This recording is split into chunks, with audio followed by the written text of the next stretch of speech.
지나 하나님 품으로 보혈을 지나 아버지 품으로 보혈을 지나 하나님 품으로 한 걸음씩 나가네.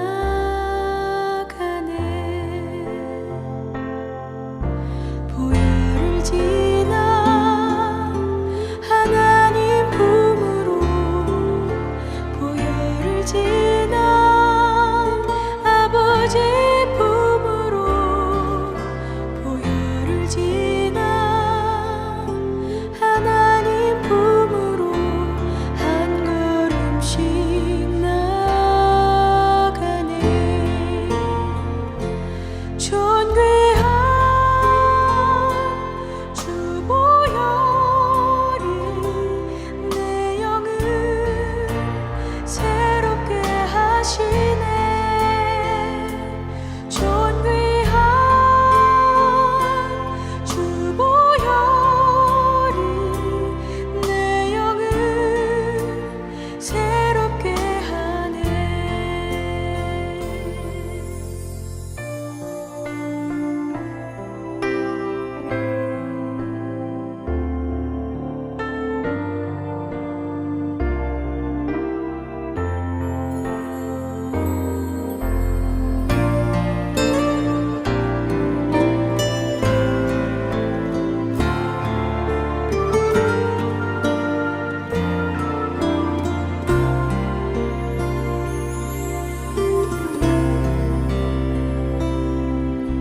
보혈을 지나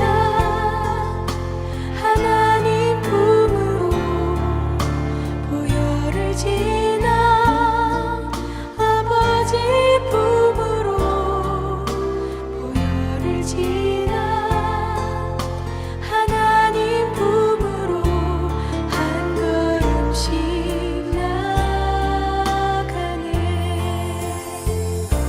존귀한 주 보혈이 내 영을 새롭게 하시네. 존귀한 주 보혈이 내 영을 새롭게 하네. 존귀한 주 보혈이 내 영을 새롭게 하시네.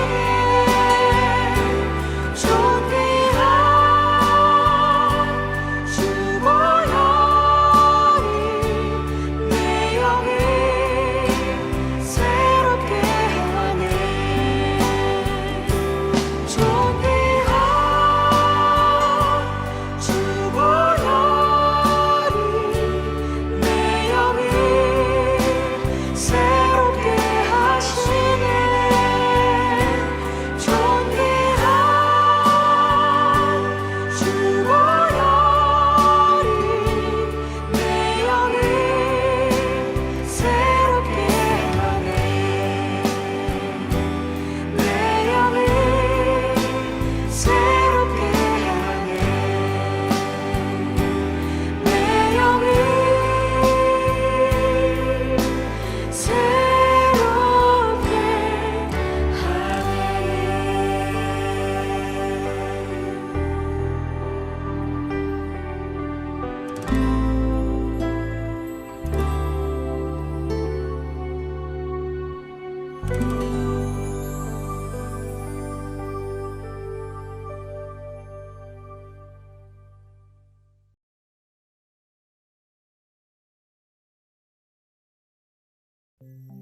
어떤 사람이 죄를 지었을 때 그 사람의 죄에 대해 증인이 된 사람은 증언해야 한다. 만일 증인이 되겠다는 선서를 하고도 보았거나 알고 있는 것에 대해 증언하지 않으면 그 사람의 죄가 증인에게 돌아갈 것이다. 누구든지 깨끗하지 않은 것, 곧 깨끗하지 않은 들짐승의 주검이나 깨끗하지 않은 가축의 주검이나 깨끗하지 않은 길짐승의 주검을 만졌으면 그 사실을 몰랐다 하더라도 그는 깨끗하지 못하며 죄가 있는 것이다. 사람에게서는 깨끗하지 않은 것이 많이 나온다.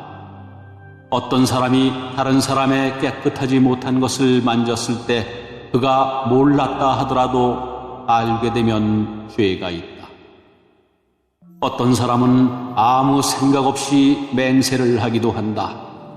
좋은 일을 하겠다거나 또는 나쁜 일을 하겠다고 맹세를 하고 맹세한 사실을 잊어버리기도 한다.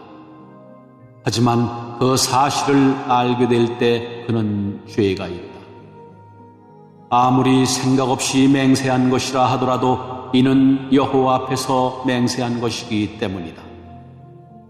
누구든지 위에서 말한 것 가운데 어느 한 가지라도 죄를 지었으면 그는 그 사실을 고백하고 여호와께 저지른 죄에 대한 속죄 제물을 바쳐야 한다. 속죄 제물로는 암양이나 암염소 한 마리를 끌고 가서 바쳐라. 제사장은 그 사람의 죄를 씻는 예식을 행하여라. 하지만 양 한 마리를 바칠 형편이 되지 못하는 사람은 산비둘기 2마리나 집비둘기 새끼 2마리를 여호와께 죄값으로 바쳐라. 한 마리는 속죄제물로 바치고 다른 한 마리는 번제물로 바쳐라.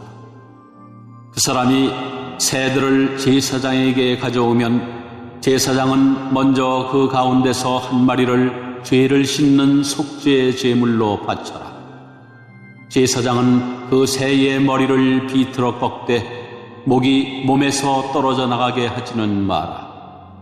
제사장은 그 속죄 제물의 피 가운데서 얼마를 제단 둘레에 뿌려라. 그리고 나머지 피는 제단 아래에 쏟아라. 이것이 속죄 제물이다. 그런 다음에 제사장은 2번째 새를 규례에 따라 번제물로 바치고 그 사람을 위해 죄를 씻는 예식을 행하여라. 그러면 그가 용서를 받을 것이다.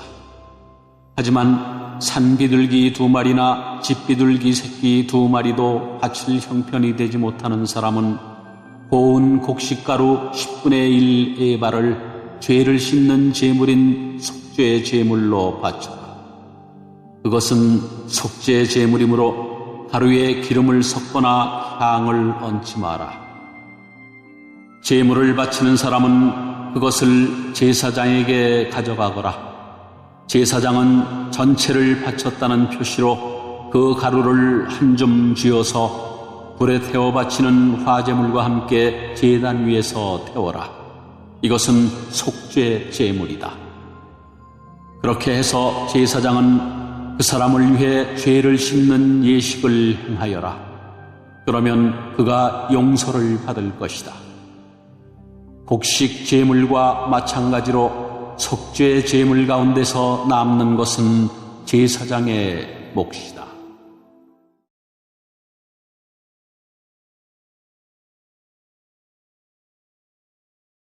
샬롬, 아자함 예배로 예배드리는 모든 가정을 축복합니다. 영유아부 박선아 전도사입니다. 레이기 말씀은 하나님이 출애굽시킨 이스라엘 백성이 하나님께 드리는 제사제도와 율법이 기록된 성경입니다. 레이기를 다른 말로 풀어보면 하나님 나라의 지침서와 같습니다. 전자제품이나 물건을 사면 그 물건을 사용하기 위한 사용 설명서가 있습니다. 음식을 만들 때도 레시피가 있으면 맛있는 음식이 만들어지듯이 사용 설명서나 레시피는 조금은 딱딱하고 이해하기 어려울 수 있지만 그 말대로 정확히 따라했을 때 물건을 고장내지 않고 오래도록 사용할 수 있는 것을 알 수 있습니다. 레이기 말씀이 이와 같습니다. 이스라엘 백성에게 하나님의 법을 말하며 그대로 따를 것을 얘기하고 있습니다. 물론 이런 지침서는 한 번 읽는다고 바로 이해되거나 암기되지 않습니다. 그래서 레이기와 같이 하나님의 말씀인 성경은 계속 읽어보고 묵상하고 또 그 속에 하나님의 뜻이 어디에 있는지 살펴보아야 하는 것입니다. 오늘은 본문 말씀 중 여러분과는 5절에서부터 7절까지의 말씀을 나누어 보도록 하겠습니다. 아이들이 같이 즐겁게 놀고 있습니다. 그런데 한 아이가 장난으로 던진 돌이 그만 다른 친구의 몸에 꽝 하고 맞아서 피가 나고 말았습니다. 분명 던진 아이는 다른 아이를 해치려고 던진 것은 아니었습니다. 그런데 그 아이가 나는 일부러 그런 게 아니에요. 내가 장난감을 던지고 있는 곳에 그 아이가 지나가고 있었다고요. 왜 그 애가 지나가는지 모르겠어요. 라고 변명을 했습니다.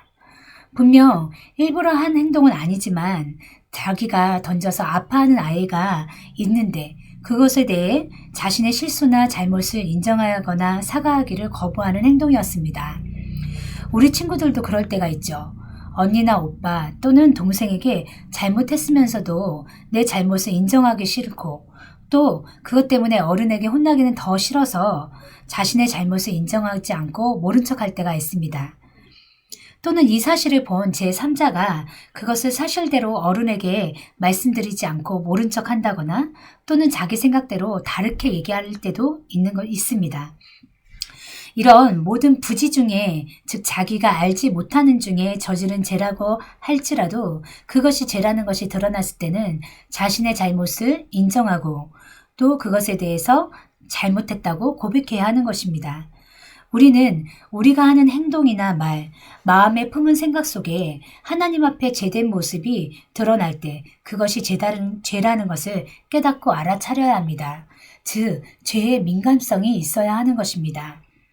오늘 성경에서는 이렇게 잘못임을 몰랐다가 나중에 깨달았을 때 속죄죄를 바쳐야 한다고 말씀하고 있습니다.